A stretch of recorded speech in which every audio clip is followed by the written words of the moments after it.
신의 성품을 향하여 성령의 9가지 열매 하나님의 말씀을 함께 나누는 가운데 있습니다. 오늘은 그 9번째 시간이고 8번째 성령의 열매를 함께 나눕니다. 지금까지 하나님 말씀을 접하면서 3가지 공통점이 우리 가운데 있었던 것을 함께 나누고 싶습니다. 첫째는 지금까지 이 성령의 열매 말씀을 하면서 계속 똑같은 본문을 사용하고 있었다는 사실을 여러분들이 알고 계시는지 모르겠습니다. 지금쯤 되면 이제 안 봐도 다 암송할 정도로 이 말씀이 우리 마음에도 있지 않나 생각합니다. 한번 같이 우리 암송하도록 하겠습니다. 시작. 오직 성령의 열매는 사랑과 희락과 화평과 오래 참음과 자비와 양성과 충성과 온유와 절제니 이 같은 것을 금지할 법이 없느니라. 아멘.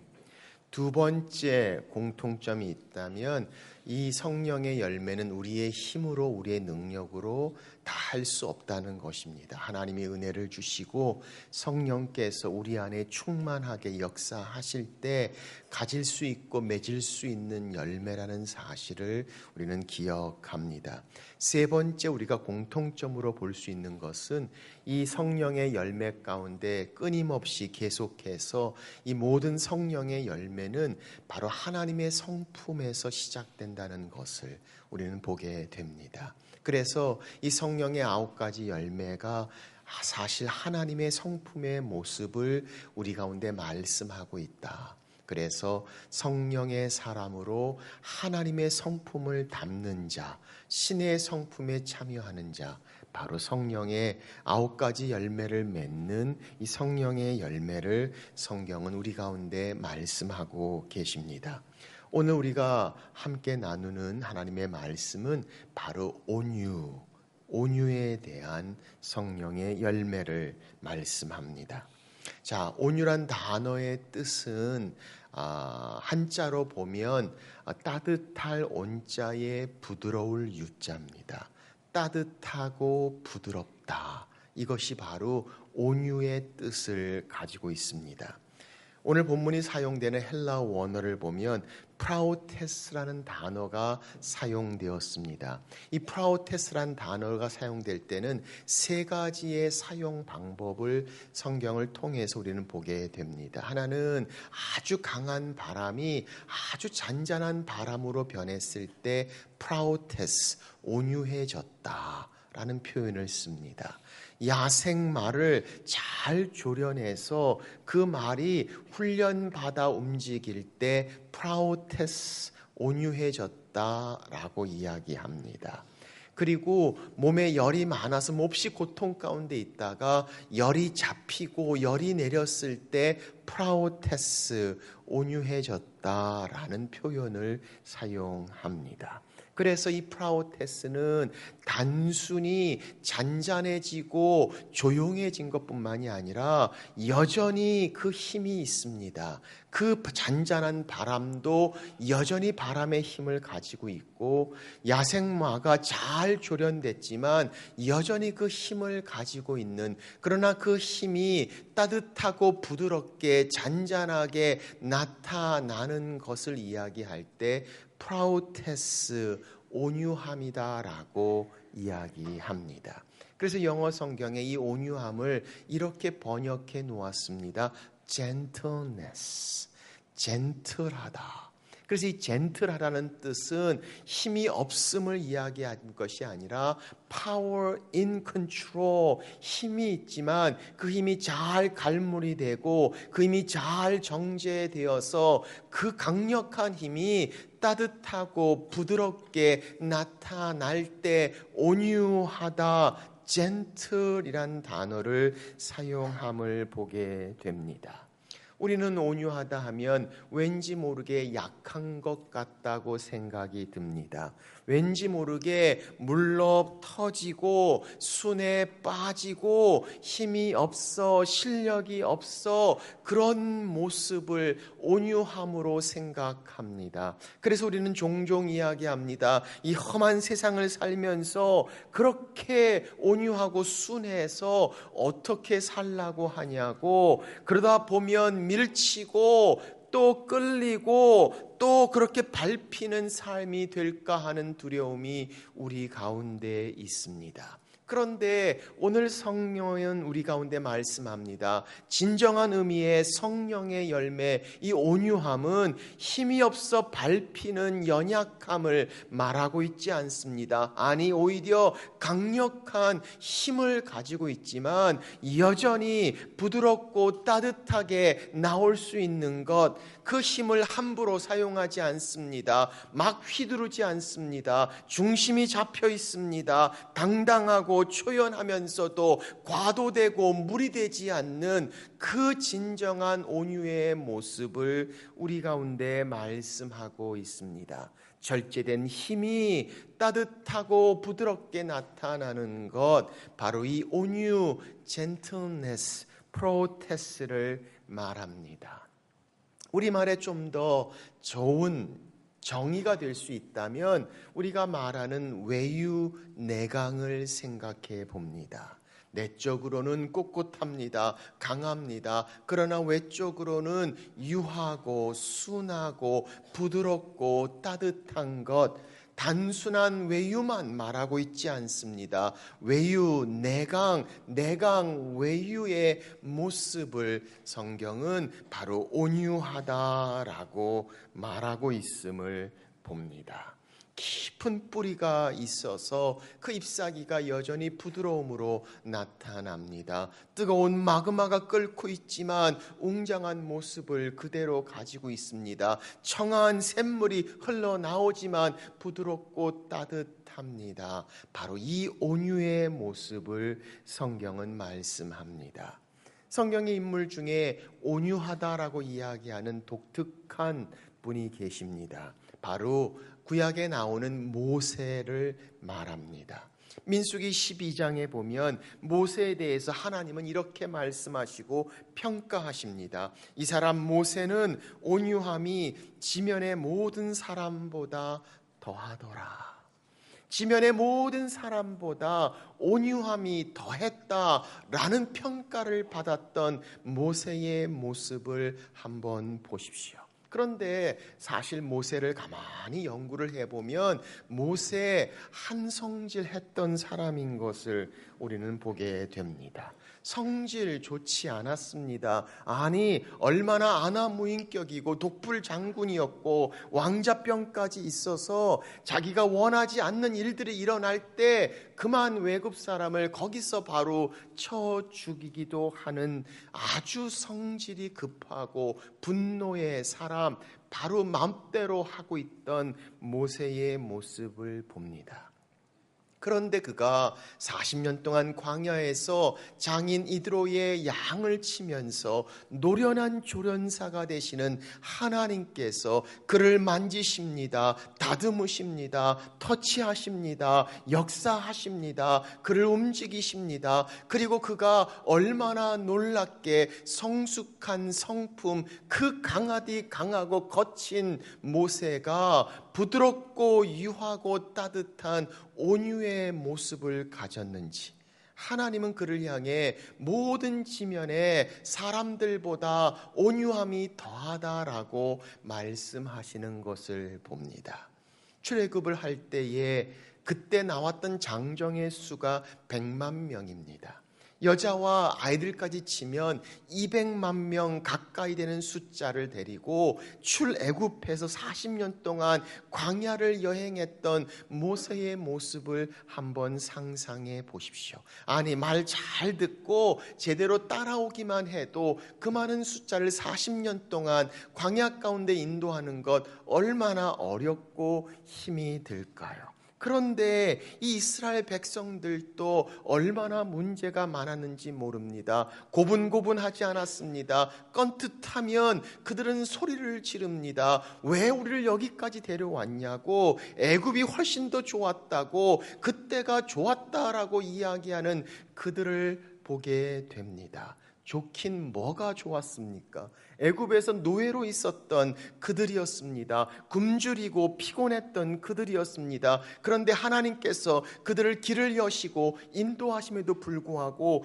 고기 없다고, 물이 없다고, 애굽 땅이 그립다고 계속 원망과 불평과 비난을 쏟아내었던 이스라엘 백성의 모습을 봅니다. 모세가 40년 동안 그들을 인도하면서 얼마나 힘들었을까? 아마도 모세가 이 온유함을 가지고 그들을 대하면서 혼자 있을 때는 이렇게 이야기하지 않았을까 싶습니다. 나 참 성질 많이 죽었네. 옛날 같으면 한 주먹감도 안 되는데 정말 하나님께서 내 성격을 만드시고 조련하셔서 이제는 분노하지 않고 폭발하지 않고 터뜨리지 않고 막 휘두르지 않고 온유하고 부드럽게 따뜻하게 인내함으로 그들 가운데 인도해 왔던 모세의 모습을 봅니다. 그래서 성경은 뭐라고 말씀하세요? 모세가 모든 지면의 사람들보다 온유함이 더하더라. 저는 그런 생각을 해보았습니다. 아마도 모세가 온유한 모습을 가졌지만 속은 몹시 다 타버린 것처럼 힘들지 않았을까? 온유하고 부드럽게 따뜻한 모습을 보였는지 모르지만 속으로는 골병이 들고 몹시 스트레스 받고 괴롭지 않았을까? 라고 생각해 보다가 신명기 34장에 이런 말씀을 보고 깜짝 놀랍니다. 모세가 120세까지 살았다고 이야기합니다. 오래 살았던 겁니다. 그런데 그때까지 눈이 흐려지지 아니하고 기력이 쇠하지 않았더라. 그때까지 건강했어요. 다시 말하면 모세가 온유한 척하면서 속으로 스트레스 받아 알아누운 것이 아니라 진짜 그는 온유했습니다. 그 온유함으로 그가 그의 삶 가운데 그의 몸과 정신과 영까지도 건강했던 모습을 보게 됩니다. 그래서 예수님께서 이렇게 말씀하시는 것을 봅니다. 마태복음 11장 나는 마음이 온유하고 겸손하니 나의 멍에를 메고 내게 배우라. 그리하면 너희 마음이 쉼을 얻으리라. 우리가 쉬지 못하는 이유, 우리가 스트레스 가운데 열받고 힘들고 어려운 이유, 우리가 더 많이 하지 못해서가 아니라 그 마음 가운데 우리의 온유함, 바로 이 부드럽고 유함이 우리 가운데 있는가? 그래서 주님께서는 말씀하고 계세요. 나는 온유하니 내게 와서 배우라. 그리하면 너희가 쉼을 얻으리라 라고 말씀하시며 다른 어떤 것보다도 스스로 당신을 향해 표현하는 가장 중요한 그분의 모습을 나는 온유하고 겸손하다고 말씀하시고 거기에 쉼과 안식이 있음을 말씀하시는 주님의 모습을 봅니다. 그래서 성경은 뭐라고 말씀하세요? 내게 와서 배우라. 그러므로 우리는 불평할 수 없습니다. 핑계 댈 수 없습니다. 아유, 나는 천성이 유하지 못해서 온유하고는 거리가 멀어요. 나는 남자 같은 성격이라서 사나이가 그럴 수 없어요. 할 수 없는 이유, 내게 와서 배우라. 그 성격의 그런 모습 가운데에서 성숙해지는 온유, gentleness. 오늘 성경은 우리 가운데 말씀하고 계심을 봅니다. 그래서 마태복음 5장 5절에 주님 이렇게 말씀하시죠. 온유한 자는 복이 있나니 그들이 땅을 기업으로 받을 것이며. 복이 있나니 무슨 말입니까? 하나님께서 온유한 자들을 축복하신다는 말입니다. 하나님께서 온유한 자들에게 복을 주신다라고 말씀합니다. 그들이 받는 축복이 뭡니까? 땅을 기업으로 받을 것이며, 땅 좋아하는 우리 한국 분들은 이 말씀을 무척 좋아합니다.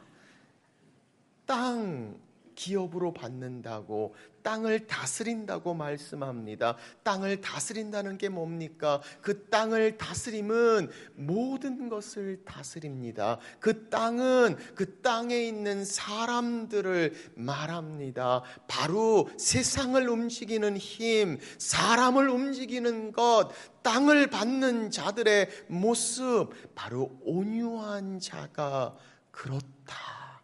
하나님의 축복을 말씀하고 있음을 봅니다. 그렇습니다. 온유한 자가 마음을 움직입니다. 온유한 자가 마음을 열게 합니다. 온유한 자가 신뢰를 받습니다. 온유한 자가 사람의 마음을 통하게 합니다. 온유한 자가 마음을 녹이고 그 사람을, 그 땅을 움직이고 다스리는 것. 그래서 저는 여기서 한 단어가 생각이 납니다.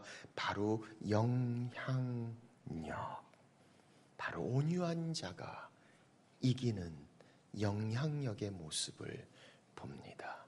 소리 지르고 화내고 고집부리고 맘 놓고 하고 함부로 하는 것이 움직이는 것처럼 보일지 모르지만, 정작 세상을 움직이는 것, 사람을 움직이는 힘, 마음을 움직이는 바로 그것은 하나님이 축복하시는 온유함, gentleness. 그래서 온유한 자들이 이야기할 때 우리는 귀를 기울이고 우리의 마음이 움직이는 이유, 바로 하나님의 성품, 이 온유함이 이기는 것을 말씀하고 계십니다. 그러므로 오늘 성령의 열매, 온유함입니다. gentle. 바로 이 proutes, 우리 가운데 이 성령의 열매, 바로 이 온유의 열매를 어떻게 맺을 수 있을까요? 오늘 이 말씀을 보면서 몇 가지 말씀의 적용을 함께 나누어 봅니다. 첫째로, 온유한 반응이 필요합니다. 온유한 반응. 우리의 감정 가운데 우리는 어떻게 반응하고 있습니까? 우리의 분노의 감정이 다가올 때 우리는 어떻게 반응합니까? 화내고 다투고 분노를 터뜨리는 이 분노의 감정은 온유함의 반대가 됩니다. 그러므로 정말 내 마음의 온유함은 어떤 분노의 상황 가운데서도 흔들리지 않고 평정심을 잃지 않고 온유하게 반응할 수 있는 gentleness, 바로 이 성령의 열매를 말씀하고 있습니다. 어떤 분들은 분노의 감정이 마치 시한폭탄 같습니다. 시간이 지나면서 점점 쌓입니다. 쌓이다가 때가 되면 그동안 쌓였던 거 한꺼번에 다 터뜨려 버리기도 합니다. 어떤 분들은 마치 지뢰를 밟는 것 같습니다. 괜찮다가도 잘못 밟으면 바로 거기서 터져 버리기도 합니다. 어떤 분들은 팍 터지고 나는 그래도 뒤끝은 없어 라고 스스로 위로를 합니다. 내 감정, 분노 가운데 나는 어떻게 반응하고 있는가? 온유, 부드러움, gentle response. 바로 그 부드러움의 온유함을 말하고 있습니다. 그래서 성경은 디모데후서 말씀합니다. 주의 종은 마땅히 다투지 아니하고 모든 사람에 대하여 온유하며, 다투지 않고 온유함으로, 내가 화나고 분노의 상황 가운데서도 온유의 모습, 그런 젠틀 반응, 오늘 성경은 말씀하고 있음을 봅니다. 전에 있던 교회에 제가 떠나게 되면서 많은 분들이 저의 떠남을 축복하고 기도하는 시간을 함께 갖게 되었습니다. 그때 사회자가 진 목사님에 대해서 기억나고 마음에 제일 와닿는 거 한 가지씩만 얘기하자고 마이크의 플로어를 열어놓으셨습니다. 그 많은 성도들이 오셔서 다 있는 데에서 자기는 이게 제일 기억이 난다라고 이야기해주는 시간을 갖게 되었습니다. 제가 쭉 그 얘기를 들으면서 궁금했습니다. 제가 그분들의 기억 가운데 가장 많이 남는 게 뭘까라고 생각되었던 것이죠. 그렇게 그분들의 이야기를 듣는데 다 듣고 보니까 두 가지로 크게 자주 등장하는 것이 집약됩니다. 하나는 제가 그분들의 가정에 신방했던 것이 그들에게 가장 기억에 남는 것으로 나누는 것을 봅니다. 두 번째가 매우 흥미로웠습니다. 두 번째 그들이 나눴던 것, 기억하는 것은 진 목사님이 화낼 수 있을 때 화내지 않았다고 기억하는 겁니다. 저는 그 얘기를 듣고 제가 충격을 받았습니다. 그 말은 이분들이 저를 보면서 지금쯤 화낼만 하겠다라고 보고 있었다는 것을 말하고 있었다는 겁니다. 다 보고 있었습니다. 그런 상황 가운데에서 오늘 하나님의 말씀, 주의 종은 다투지 아니하고 모든 사람에 대하여 온유함으로 하고, 내 분노의 감정에 그 온유함, 그 절제된 조련된 야생마처럼 그 힘의 모습에 부드럽고 따뜻하게 반응할 수 있는 온유한 반응, 오늘 우리가 생각하는 이 온유의 열매를 봅니다. 바로 온유한 반응입니다. 우리 주변에 그렇게 우리의 화나고 정말 참기 힘든 분노의 상황 가운데 때로는 우리를 향한 비난과 비방과 비판이 있는 그런 상황 가운데에서 우리는 어떻게 반응하고 있습니까? 온유한 반응, gentleness. 오늘 말씀하시는 성령의 열매입니다. 두 번째 적용입니다. 온유한 태도를 말합니다. 이 온유함에 또 다른 반대말이 있다면 저는 그것이 갑질이 아닌가 싶습니다. 내 힘을 내 마음대로 휘두르는 것. 때로는 그게 나의 고집이 되기도 합니다. 나의 아집이 되기도 합니다. 내가 옳다고, 나만이 옳다고 생각하고 그렇게 함부로 마구 내가 가진 것들을 휘두르며 터뜨리고 있는 것, 바로 온유함에 반대되는 모습입니다. 그 온유함은 그 마음 가운데 정말 온유한 태도로 그 모든 것들을 바라봅니다. 거기에는 내 고집을 세우거나 내 힘을 과시하지 않습니다.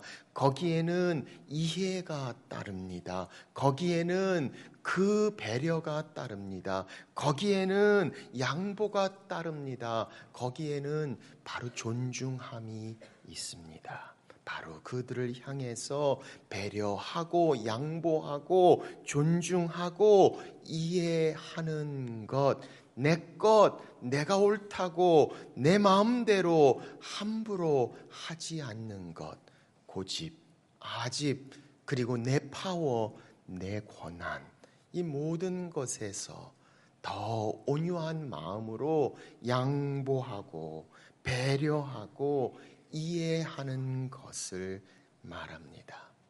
미국에 가면 한국에 없는 교통 신호판이 하나 있습니다. 그것은 바로 일드라고 쓰여져 있는 이 사인이 있습니다. 가장 비슷한 것이 우리 한국에 있는 비보호의 뜻입니다. 차가 오지 않으면 가도 된다라는 뜻을 가진 일드의 사인입니다. 이 일드의 단어의 뜻은 양보라는 뜻입니다. 비보호는 내가 봐가지고 내가 괜찮으면 가는 것을 말합니다. 그런데 양보는 내 중심이 아니라 다른 사람들 중심입니다. 내가 충분히 갈 수 있음에도 불구하고 그들이 오고 지나가는 것들을 쳐다보아야 합니다. 살펴보아야 합니다. 내 안전이 아니라 그들을 바라보며 yielding, 양보하는 사인입니다. 그래서 스탑 사인이면 서야 되고 그린 라이트이면 그냥 운전해 가지만 이 yield라는 사인이 있으면 멈춰야 합니다. 좌우를 돌아보아야 합니다. 또 다른 차들이 오는지 내가 먼저 가게 해줘야 될 차들이 있는지 양보해야 하는 것, 바로 양보하라는 yield의 사인을 봅니다. 온유함은 바로 이런 사인을 우리 삶 가운데 늘 붙이고 사는 겁니다. 양보함을 바라봅니다. 한 걸음 물러서서 내가 충분히 달려갈 수 있음에도 불구하고 돌아봅니다. 양보할 수 있는 것이 어디 있는지 온유한 태도의 모습을 말합니다. 그래서 성경은 뭐라고 말씀합니까? 골로새서 3장에 그렇게 늘 온유의 옷을 입으라 라고 말씀합니다. 골로새 3장 19절에 보면 가정에 대한 말씀을 하시면서 남편들 아내를 사랑하며 괴롭게 하지 말라라고 말씀합니다. 이 괴롭게 하지 말라가 함부로 대하지 말라, 거칠게 대하지 말라, be gentle, 바로 그렇게 온유하라라는 말입니다. 양보하라는 말입니다. 내 고집, 내 생각, 내가 옳다고 내 일, 그것 가지고 그냥 그렇게 함부로 막 고집 피우지 말라. 양보함, 배려함, 이해, 살펴보고 양보하는 온유한 태도를 말합니다. 신앙생활 오래 하고 교회 봉사 많이 해도 가는 데마다 상처를 주고 힘들고 어렵게 되는 경우들도 많습니다. 정말 내 것을 내려놓고 양보하고 배려하는 섬김이 되지 않으면 우리가 많은 일을 하여도 더 많은 상처와 아픔을 갖게 되는 이유, 바로 이 온유함의 열매가 우리 가운데 필요합니다. 온유한 태도. 이제 추석이 되면 우리는 많은 가족들과 함께 할 것입니다. 그들을 향해서 온유한 태도, 양보, yield, sign 붙이고 한번 보세요. 무엇이 어떻게 달라지는지. 하나님의 성품을 담는 자의 모습, 온유한 태도 보입니다. 세 번째 적용입니다. 온유한 언어입니다. 우리의 말이 gentle, 온유해집니다. 따뜻하고 부드러워집니다. 잠언 15장은 말합니다. 유순한 대답은 분노를 쉬게 하여도 과격한 말은 노를 격동하느니라. 이 유순한 대답이 gentle이란 단어입니다. 정말 이 온유한 답은 오히려 분노를 가라앉힙니다. 상황의 문제를 해결합니다. 그런데 오히려 과격한 말이 더 문제를 힘들게 합니다. 우리말에도 목소리 큰 사람이 이긴다라는 말이 있지 않습니까? 그러니 내가 더 크게 합니다. 크면 이쪽이 크면 이쪽도 또 커집니다. 질세라 또 더 커지고 여기도 더 커지고 점점 커지게 됩니다. 오늘 성경은 우리 가운데 말씀합니다. 젠틀한 언어가 노를 사귄다고 말합니다. 저쪽이 소리가 높아지면 우리가 소리를 낮춥니다. 유순한 언어, 온유한 말. 오늘 성령의 열매, 바로 이 온유함을 말씀하고 있습니다. 잠언 25장은 말합니다. 오래 참으면 관원도 설득할 수 있나니 부드러운 혀는 뼈를 꺾느니라. 젠틀한, 부드러운, 온유한 말이 얼마나 놀라운 변화를 일으키는지. 죽이고 찢기고 피를 흘리는 격한 표현, 과한 말들이 아니라 온유한 말, 그리고 작은 목소리, 그리고 낮은 톤, 높이지 않는 온유한 말, 우리를 향해서 하나님의 성품의 모습을 갖게 됩니다. 그가 목소리가 높아갈수록 우리는 더 온유한 목소리로 낮아져 보십시오. 온유한 언어, 살리고 비타민처럼 산소처럼 힘이 되고 격려가 되는 말, 온유한 언어를 봅니다. 자, 온유한 반응, 온유한 태도, 그리고 온유한 언어, 저절로 되지 않습니다. 우리는 가장 중요한 네 번째 것이 필요합니다. 바로 온유한 마음입니다. 온유한 마음이 있어야 온유한 반응이, 온유한 태도가, 온유한 언어가 나옵니다. 이 온유한 언어를 온유한 마음을 어떻게 얻을 수 있습니까? 주님은 우리 가운데 말씀합니다. 나는 온유하니 내게 와서 배우라. 그러므로 주님 앞에 가야 합니다. 기도해야 합니다. 내가 내 삶 가운데 하나님을 닮기로, 성령의 열매 온유함을 맺기로 결단하고, 그렇게 하나님 앞에, 하나님 나의 일상에서 정말 온유한 반응, 온유한 태도, 온유한 언어, 바로 그런 온유함이 내 마음 가운데 성령의 열매로 맺게 해 주십시오. 하루 아침 그렇게 우리의 하루 동안 매일매일 하나님의 온유함으로 나의 말과 행동과 반응과 태도, 바로 이 온유함을 나타내는 것, 성경은 우리 가운데 말씀합니다. 온유한 자는 복이 있나니 그들이 땅을 기업으로 받을 것임이라. 세상을 움직이는, 사람을 움직이는 하나님의 놀라운 축복, 온유함, 성령의 열매로 맺는 성령의 사람, 여러분과 제가 되시기를 주의 이름으로 축원합니다.